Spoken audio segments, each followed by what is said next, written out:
హైదరాబాద్ నుంచి గన్నవరం ఎయిర్పోర్టుకు చేరుకున్న deputy speaker Raghurama Krishnam Raju. Amaravati మహిళలు డిప్యూటీ స్పీకర్ రఘురామకృష్ణంరాజుకు వినతి పత్రం అందజేత. గతంలో ప్రెస్ కౌన్సిల్ చైర్మన్ గా పనిచేసిన కొమ్మినేని జర్నలిస్టులకు విధి విధానాలు నేర్పాల్సిన వ్యక్తి ఇలా జర్నలిజం విలువలు మర్చిపోయాడు. కృష్ణంరాజు అనే నీచుడు నోటికి వచ్చినట్లు మాట్లాడుతుంటే వెకిలి నవ్వులు నవ్వుతున్న వ్యక్తి కొమ్మినేని. అలా సపోర్ట్ చేయటం అనేది తీవ్రమైన చర్య. 2 రోజుల నుంచి చూస్తున్నాం. మహిళా లోకం ఉవ్వెత్తున తమ నిరసనలు వ్యక్తం చేస్తున్నారు. ఈ సంఘటన తెలిసిన వెంటనే డీజీపీకి లేఖ రాశాం. బీజేపీకి తగు చర్యలు తీసుకోవాలని తెలియపరిచాం.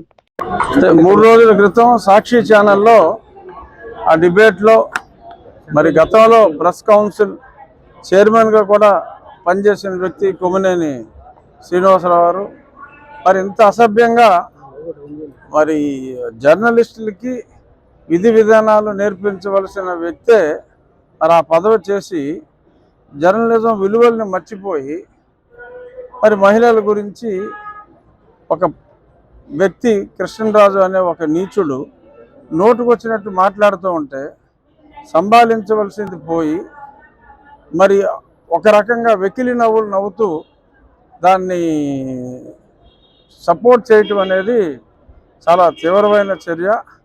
నాగరిక సమాజం ఇటువంటి అసభ్య పదజాలాన్ని సహించదు. మరి నిన్న మొన్న మనం చూస్తున్నాం, రాష్ట్రంలో మహిళా లోకం ఉవ్వెత్తున తమ నిరసనలు వ్యక్తపరచడం జరిగింది. ఎటువంటి సంయమనం ఉండదు ఈ విషయంలో.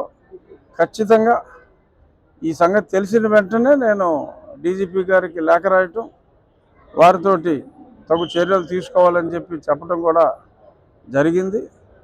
తప్పనిసరిగా రాబోయే 24 గంటలలో నాకైతే పూర్తి విశ్వాసం ఉంది. నిన్న చంద్రబాబు నాయుడు గారు కూడా ట్వీట్ కూడా చాలా స్ట్రాంగ్గా ఆయన ట్వీట్ కూడా ఇవ్వటం జరిగింది. ఈరోజు ప్రముఖ దినపత్రికల్లో కూడా మహిళా ప్రభంజనం అని చెప్పి చాలా స్పష్టంగా కూడా వచ్చింది.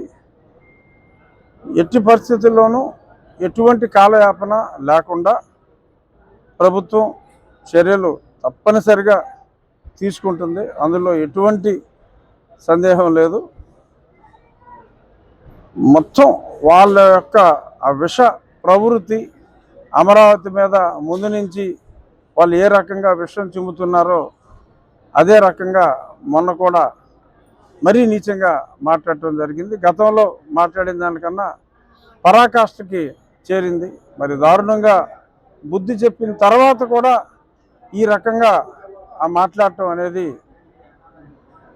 సరే, అది పోగాలం దాపురించిన వాళ్ళు మరి అలా చేసినట్టుగా అనుకోవాలి.